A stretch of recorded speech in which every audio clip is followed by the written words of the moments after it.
Hello, എല്ലാവർക്കും നമസ്കാരം. ഞാൻ ഇന്ന് തിരുവോണമാണ്.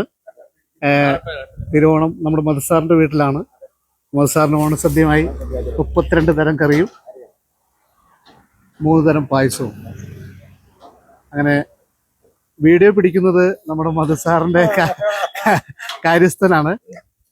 ഇന്നാരും എൻ്റെ കൂടെ വന്നില്ല, കാരണം എല്ലാവരും തിരക്കിലാണ്. അപ്പോൾ എന്തായാലും മധുസാറിന് നികുജത്തിൻ്റെ ഭക്ഷണമായിട്ട് കൊടുന്നൊക്കെയാണ്. എന്തായാലും ഓക്കെ.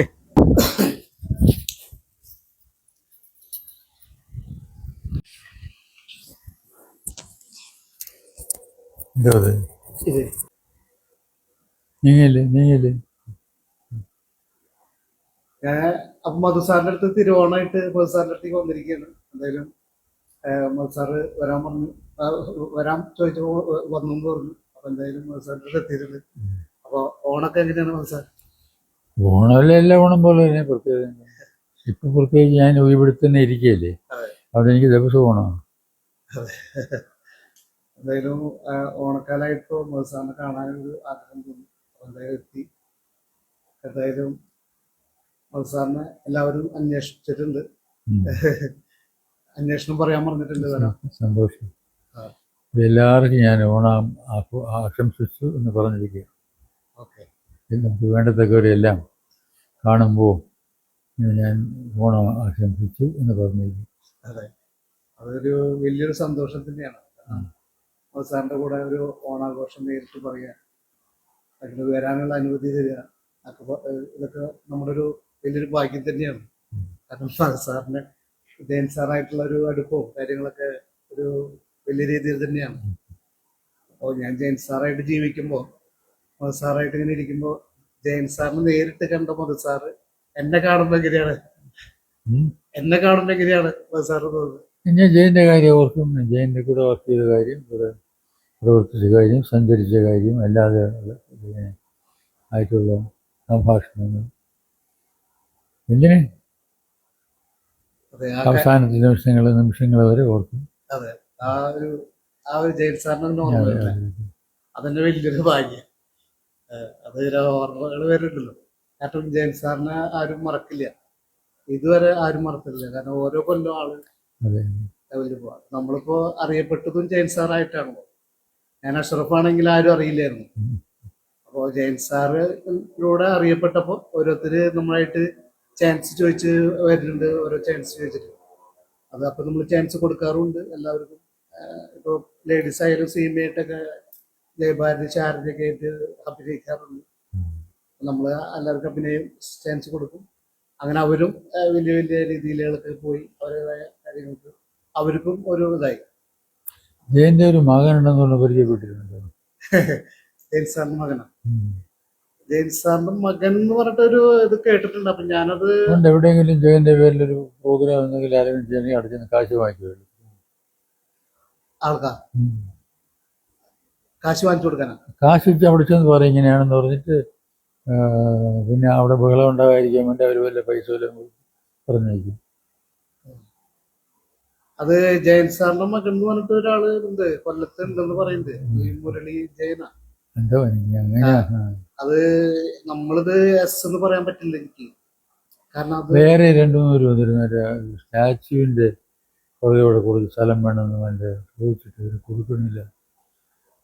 ഞാൻ ഒന്ന് കേട്ടോണ്ടിരുന്നല്ലേ, ഒന്നും പറയാൻ പോയില്ല. ജയൻ സാറിന്റെ സ്ഥലം വേണം. അത് അധികാരം പറഞ്ഞു വരുന്ന വെച്ചിട്ടാണ്. ജയൻ സാർ ഉള്ള കാലത്താണെങ്കിൽ കുഴപ്പമില്ല, മകനാണ് എന്നുള്ള അംഗീകാരമൊക്കെ കൊടുക്കാം. പക്ഷെ ഇത് അതല്ല, വേറെ മകനല്ല, അല്ലാതെ വേറെ ആളുകൾ 2-3 പേര്. അവിടെ ജയന്റെ സ്റ്റാച്യു ഉണ്ട്, എൻ്റെ ബാക്കിൽ കുറച്ച് സ്ഥലം വേണമായിരുന്നു.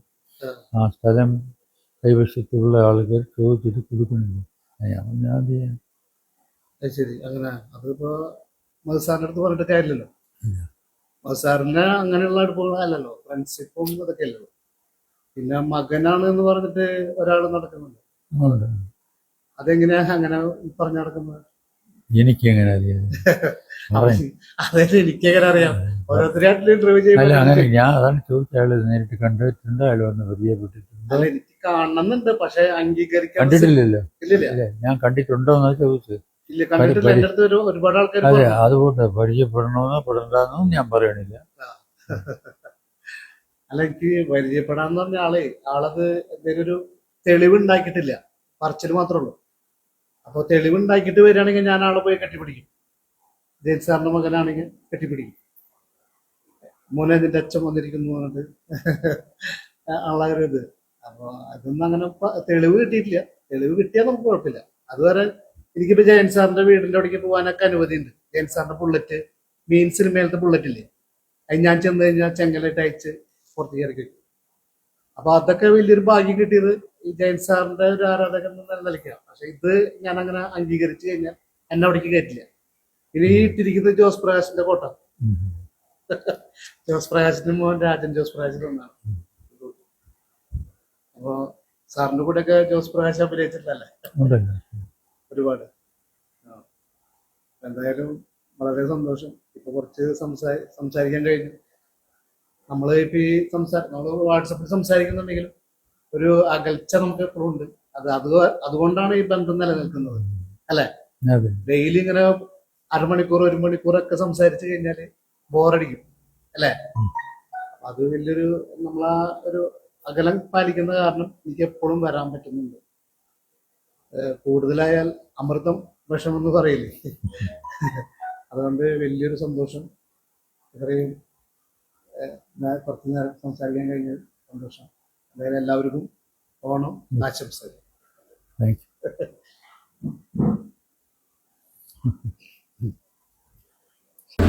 ഓക്കെ, സന്തോഷമായില്ലേ? ഓണം അടിച്ചു പൊളിക്കുക, എല്ലാവരും കൊടുക്കുക കേട്ടോ.